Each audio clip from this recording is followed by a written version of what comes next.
Hey kids, it's the Piston Fly here again on this absolutely beautiful autumn day.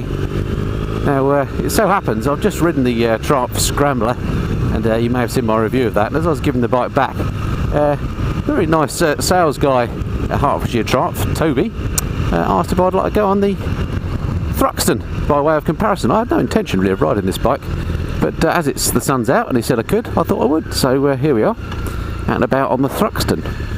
So in honour of my friend Captain Rambunctious.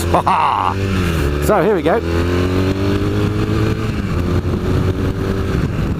Nice machine. They've tuned the engine in this slightly, so it feels more pokey than the Scrambler, and a lot more pokey than the standard Bonneville I rode a couple of years ago. Riding position is of course a lot more extreme. It's not so extreme it's uncomfortable. Quite quickly got used to it. Handlebars, your hands are a lot closer together. But yeah, nowhere near as extreme as I thought it was going to be. My feet are tucked right up underneath me, or so it feels. And the Gearshift seems to be in an odd position, but I guess it's just like all these things, just a matter of getting used to it. You do feel much more though as though you're laying over the bike. It's much more sports oriented machine. I love the simplicity of the gauges again. And once again, the parallel twin on this is really smooth.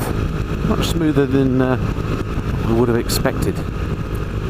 So I'll find a spot to pull over and just show you what the Thrusty looks like on the outside. The brakes on this feel better than on the Scrambler actually. I assume and imagine they're exactly the same brakes. Perhaps these are just better bedded in. So it may be that the Scrambler I rode previously, brakes just did a bit of bedding and these feel a bit sharper.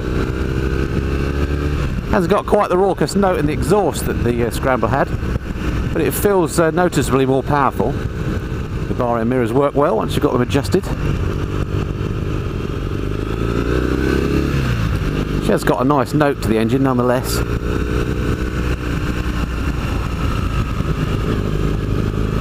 She corners very nicely.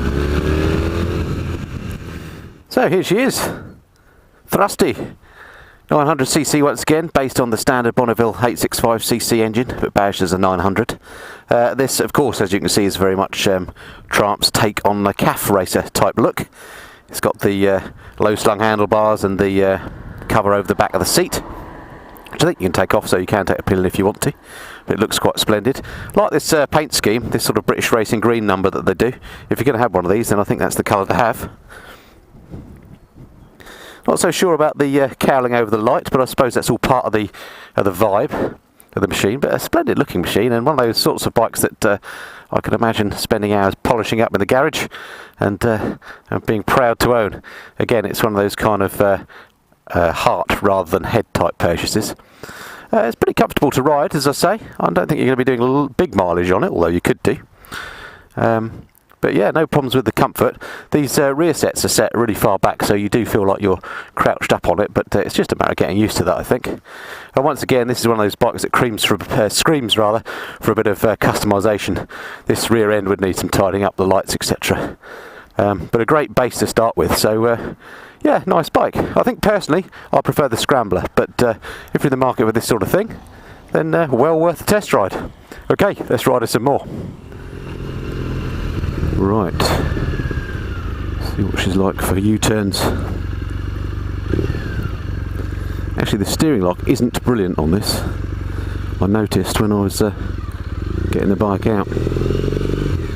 It's probably slightly better than my street triple, but nowhere near as good as the GS or my little Honda. But not bad, not bad. Easy to control at slow speeds once you get used to the forces on the handlebars, because your hands are quite close together. You had to give them some oomph to actually turn the bike. That's fine. Yeah, the engine is a real peach. Well, I've been well impressed with these couple of Bonnevilles I've ridden today. So much better than the one I rode before, and I quite like that, but it was just a bit too full of character for my liking. But in hindsight, I think it was just a ropey bike that I was riding.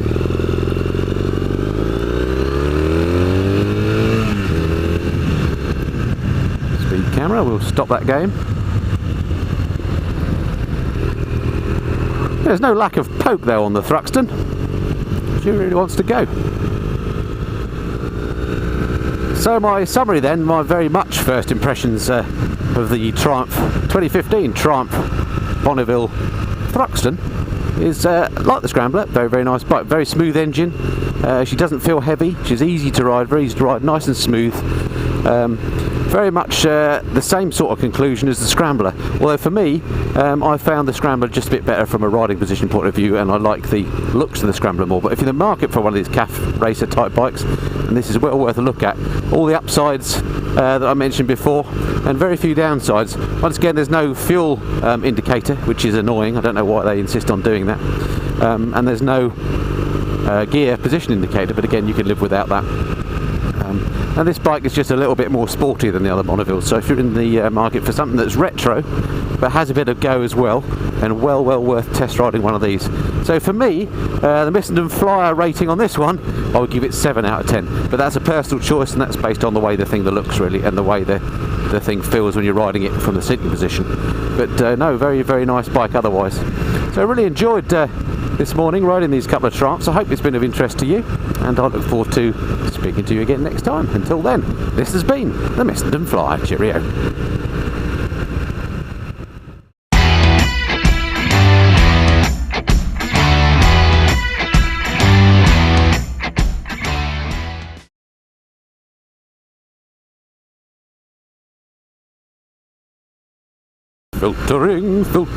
Filtering along.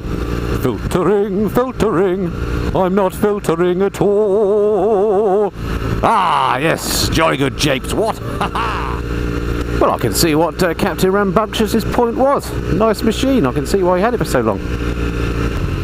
Top bit of kit.